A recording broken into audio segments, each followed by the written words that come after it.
Brilliance Audio presents The Good Stranger by Dete Meserve, performed by Naughton. The high-pitched alarm pierced my sleep, jolting me awake. 5 more alarms screeched, squeezed on me from all sides, scrambling my thoughts. I grabbed my phone, groped in the blackness for my shoes, and shoved my feet into them. A baby was crying. Voices shouted in the hall, but I couldn't make out what they were saying. Someone banged on my door, insistent. My body suddenly felt heavy, weighed down by a wave of foreboding. I raced into the hallway, where the alarms wailed, louder now, slamming into my eardrums. Empty. My heart jackhammered. I yanked open the heavy front door and hurried outside into a downpour. Sharp needles of rain pelted my skin, drenching my flimsy pajamas in seconds. Water swirled around my feet, soaking through my shoes. A pudgy man in a black t-shirt shouted at me from the bottom of the stairs. "You waiting on an invitation? Get out of there!" I scurried down the steps and sprinted past a heap of black garbage bags on the sidewalk, then ran across the street to join a group huddled under a skinny tree. "Did anyone see Artie?"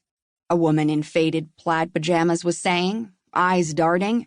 "I didn't see him come out." "My cat is still inside," the blonde woman next to me whispered, her face wet with tears. My pulse pounded. "Has anyone called 911? A large guy in a shabby gray bathrobe raced out of the building. "It's a false alarm," he shouted. "I checked every floor. No smoke, no fire." The pajama woman crossed her arms. "I'm not going back in until the fire department says it's okay." "Suit yourself," the bathrobe guy said. Up close, he looked older than I had originally thought. 40, maybe, with a dark olive skin and a week's worth of black stubble.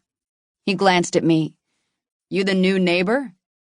"Kate Bradley," I answered, sweeping damp hair from my face. "Raymond Cruz." He grasped my hand in a death grip.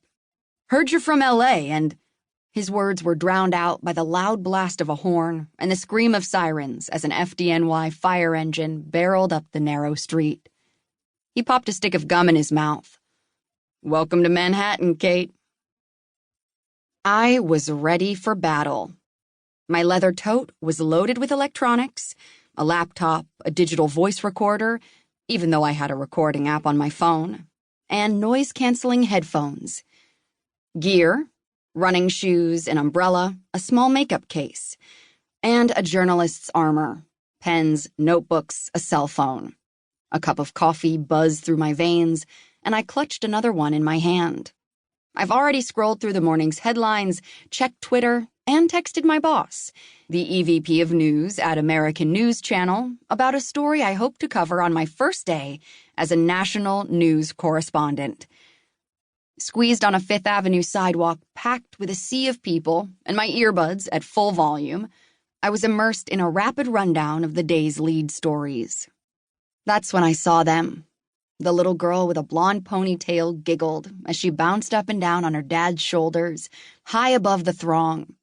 Clutching a balloon in her chubby hand, she pointed at the glittering window displays.